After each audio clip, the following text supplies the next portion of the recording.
Movie शुरू पहाड़ों से होती है, जहाँ एक कपल बेकी और उसका हस्बैंड डैन को देखते हैं जो पहाड़ पर चढ़ रहे हैं। इनकी अभी अभी शादी हुई थी। दोनों अपनी जिंदगी में बहुत खुश थे। इनको पहाड़ों पर चढ़ने का बहुत शौक था। ये कह लें कि इनमें एक जुनून था और यही जुनून इनको खतरनाक इलाकों में ले जाता है। यहाँ इनके साथ बेकी की दोस्त भी थी, जिसको हमेशा से खतरों से खेलने का बहुत शौक था। ये तीनों अपने लिए हर बार एक नया खतरा ढूंढते थे। अब पहाड़ पर चढ़ते हुए डैन का हाथ एक परिंदे के घोंसले पर लग जाता है। वो परिंदा जब इसके डर से उड़ता है, जिससे डैन का बैलेंस खराब हो जाता है और वो रस्सी से लटक गया था और चाहकर भी वो अब ऊपर नहीं आ सकता था। यहाँ बेकी और उसकी दोस्त उसको बचाने की पूरी कोशिश करती हैं, पर वो उसको नहीं बचा पाती और आखिरकार वो नीचे गिरकर मर जाता है।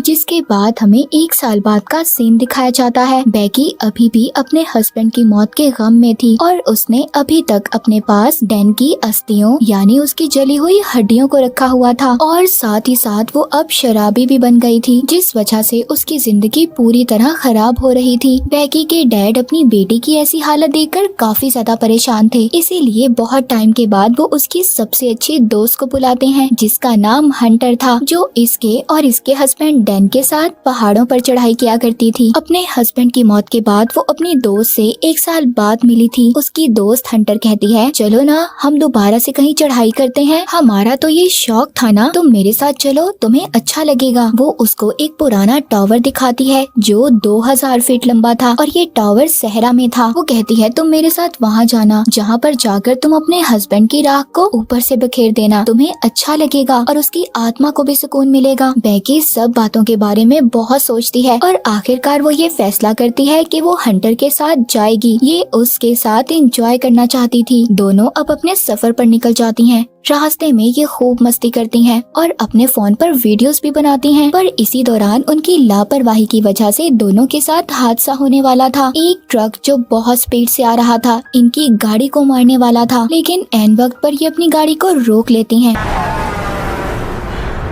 और सुकून का सांस लेती हैं कि ये बच गईं और आगे बढ़ती हैं। ये दोनों अब अपनी मंजिल तक पहुंच गई थी। जाते हुए हंटर मरी हुई एक बकरी को भी देखती है, जिसको परिंदे खा रहे थे। वो सभी परिंदों को उड़ाती है और उस बकरी की तस्वीर लेकर अपनी इंस्टाग्राम पर पोस्ट कर देती है। जिसके बाद वो टावर तक पहुंच जाती हैं। हंटर यहाँ पर वीडियो बनाती है। ये सब कुछ रिकॉर्ड कर रही थी। पहले तो इन्हें टावर की ऊंचाई देखकर बहुत डर लगता है। बेकी की हालत देखकर ऐसा लग रहा था कि वो बहुत डरी हुई है। हंटर कहती है, ओ कम ऑन यार, डरने की क्या जरूरत है, हम कर लेंगे। Let's do this. वो अपने आप को रस्सी से बांधती है और बेकी को भी। फिर ये ऊपर चढ़ना शुरू करती हैं, लेकिन बेकी ऊपर चढ़ते हुए सब महसूस कर रही थी। पुराने जंग लगे टावर और उसकी सीढ़ी की आवाज जब ये ऊपर चढ़ रही थी। बेकी को डर तो लग रहा था, पर वो ऊपर चढ़ती रहती है। काफी ज्यादा ऊपर चढ़ने पर हंटर उसको बताती है कि हम आधे टावर पर चढ़ चुके हैं, यानी कि उन्होंने 1000 फीट को पूरा कर लिया था। वो इतनी ऊंचाई पर चढ़ गई थी जितनी आईफल टावर की ऊंचाई हो। यहाँ पर हवा भी बहुत तेज चल रही थी क्योंकि ये बहुत ज्यादा ऊंचाई पर थी और इन्होंने एक सीढ़ी को भी पकड़ लिया था। हंटर कहती है, बस थोड़ा सा दूर, हम लोग जल्दी अपनी मंजिल तक पहुंच जाएंगे। पर बेकी जब नीचे देखती है कि वो इतनी ऊपर आ गई हैं, उसको डर लगने लगा था। इस बात पर हंटर सीढ़ी को हिलाकर उसके साथ मजाक भी करती है, जिससे वो बहुत डर जाती है। मगर अब आहिस्ता आहिस्ता इतने ऊंचे टावर पर ये दोनों चढ़ गई थी। लेकिन इसी दौरान इस टावर की सीढ़ी का एक पेंच निकल जाता है, जो इन्हें नहीं पता चलता। ये तो अपनी खुशी मनाने में लगी हुई थी। हंटर अपना ड्रोन कैमरा निकालती है और सब कुछ रिकॉर्ड करती है। बेकी भी अपने दोस्त के साथ खुश थी, पर हंटर यहाँ पर नहीं रुकती। वो टावर से लटक जाती है और बेकी से कहती है कि मेरी तस्वीर बनाओ, और साथ ही साथ वो बेकी को भी ऐसा करने का कहती है। उसे डर तो लग रहा था, पर अपने डर पर काबू पाते हुए वो हंटर की बात मान लेती है और लटक जाती है और लटक कर वो भी तस्वीर बनाती है। जिसके बाद हंटर उसको गले लगा लेती है। यहाँ पर बेकी अपने हस्बैंड की राख को हवा में उड़ा देती है। अब इसको कुछ सुकून मिला था और दोनों उसके बारे में याद करने लगती हैं। जब सब कुछ खत्म हो गया था, ये वापस जाने का फैसला करती हैं। ये अपना सारा सामान पैक करती हैं। बेकी जैसे ही अपना बैग लेकर नीचे उतरती है, पुराने टावर की जंग लगी सीढ़ी टूट गई थी। बेकी लटक जाती पर हंटर ने किसी न किसी तरह उसे ऊपर खींच लिया था। पर बैगी का बैग नीचे टावर के एंटीना पर लटक जाता है, जिसमें इनका ड्रोन कैमरा और खाने पीने का सामान था। वो अब इनकी पहुंच से दूर हो चुका था। बैगी घबराने लगती है। दोनों अपना फोन भी चेक करती हैं, पर यहाँ ऊंचाई पर फोन में सिग्नल्स ही नहीं थे। तभी उनको टावर पर से एक फ्लेयर गन और दूरबीन मिलती है। हंटर कहती है, अभी इसका हमें क्या फायदा, हम इस वक्त अगर गन को चलाएंगे भी तो क्या फायदा होगा। बैगी थोड़ा घबरा जाती है जब वो देखती है कि उसकी टांग पर जख्म हो गया था। हंटर उसको पट्टी बांधती है। अब ये दोनों करती भी तो क्या करती, उधर ही बैठकर व्लॉग अपनी वीडियो को खत्म करती हैं। कुछ घंटों के बाद हंटर दूरबीन से देखती है, उधर थोड़ी ही दूर एक गाड़ी खड़ी है। ये लोग उन्हें मदद के लिए नहीं बुला सकती थी। तभी हंटर अपना फोन चेक करती है। जो पोस्ट इसने मरी हुई बकरी की थोड़ी देर पहले की थी, उस पर लोगों के लाइक और कमेंट्स थे। मतलब उस वक्त जमीन पर सिग्नल्स थे। हंटर अब मदद के लिए एक मैसेज लिखती है और अपनी आईडी पर पोस्ट कर देती है। अपने फोन को रस्सी से बांधकर थोड़ा सा नीचे करती है ताकि सिग्नल्स आ सकें और इसकी पोस्ट को देखकर इसके फॉलोअर्स इनकी मदद को आए। पर अभी भी फोन पर सिग्नल्स नहीं थे और इनका मैसेज भी पोस्ट नहीं हुआ था। अब खुद लटककर फोन नीचे करने का फैसला करती है, लेकिन उनका मैसेज अभी भी पोस्ट नहीं होता। अब हंटर ये सोचती है कि वो अपने फोन को नीचे फेंक देगी, पर पहले ये उसे अपनी जुराब में डालती है और फिर अपने जूते में, ताकि इसका फोन जमीन पर गिरने से टूटे ना। और फिर ये अपने फोन को नीचे फेंक देती है, जिससे कि जमीन पर सिग्नल्स आएंगे और इसकी पोस्ट तो सेंड हो ही जाएगी। हंटर जब दूरबीन से देखती है तो जमीन पर इसको एक आदमी और उसका डॉग नजर आता है, जो अपने फोन पर किसी से बात कर रहा था। इसीलिए यहाँ पर बैगी जल्दी से अपना जूता फेंक देती है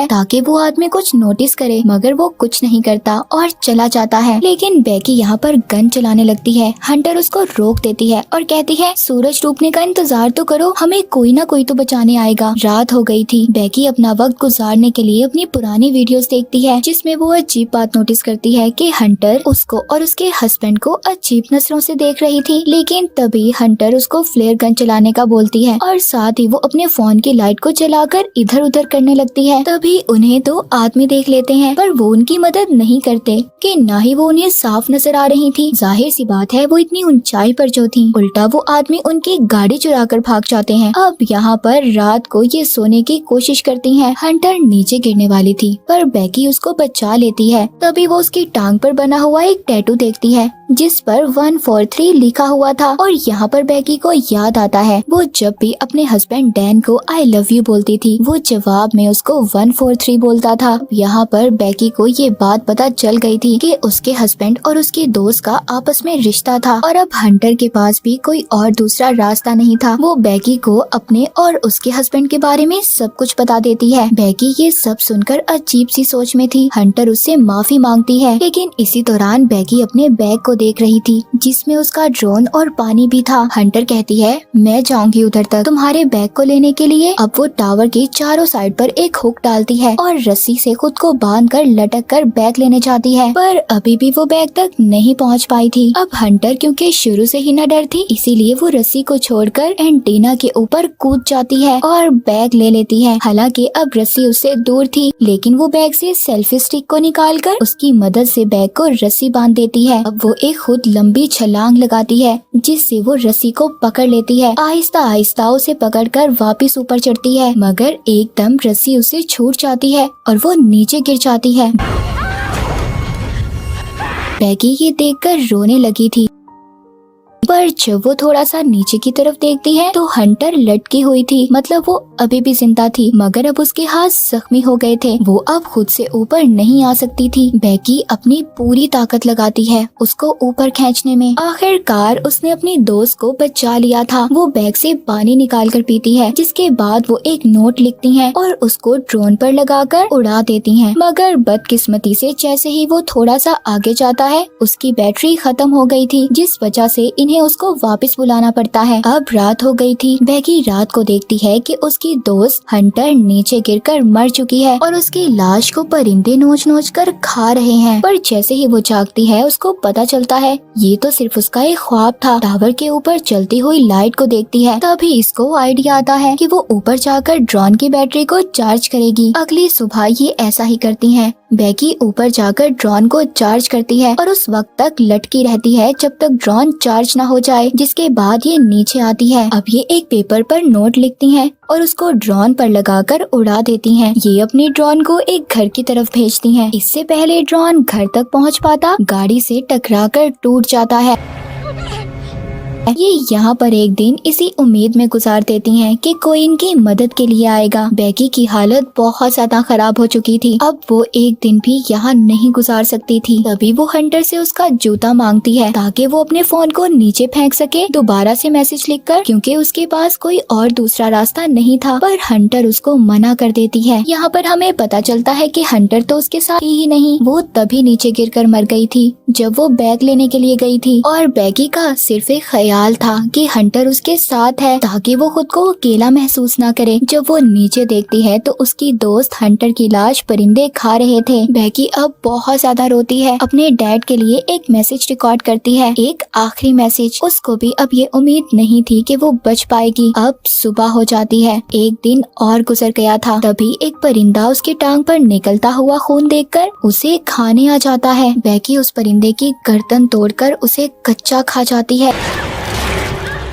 जिससे हमें पता चलता है कि वो भूख की वजह से तड़प रही थी। उसे खाने के बाद उसे एनर्जी, ताकत मिलती है। दूसरी तरफ इसके डैड अपनी बेटी के लिए बहुत ज्यादा परेशान थे। वो इसके बारे में पता करना चाहते थे कि आखिरकार उनकी बेटी है कहाँ पर। उधर बेकी अब हिम्मत कर नीचे उतरती है उस जगह पर जहाँ पर हंटर की लाश एंटीना पर लटकी हुई थी, और अपने फोन को हंटर के जूते में डालकर उसके पेट के साथ चिपकाकर हंटर को सॉरी बोलती है और नीचे फेंक देती है ताकि उसका फोन ना टूटे और उसके डैड को मैसेज मिल जाए। जिसके बाद हम कुछ घंटों बाद देखते हैं बेकी के डैड उस टावर के पास पहुंच गए थे, मगर जैसे ही वो वहां पर पड़ी हुई लाश को देखते हैं जो हंटर की थी, जिसको पुलिस वाले लेकर जा रहे थे, वो समझते हैं शायद उनकी बेटी मर गई। लेकिन बेकी उनको आवाज देती है, डैड। वो अपनी बेटी को देखते हैं तो सुकून का सांस लेते हैं कि उनकी बेटी जिंदा है। वो अपने डैड के गले लग जाती है। आखिरकार बेकी की कोशिशों और उसकी उम्मीदों ने उसे जिंदा रखा। और इसी के साथ ये मूवी यहीं पर खत्म हो जाती है।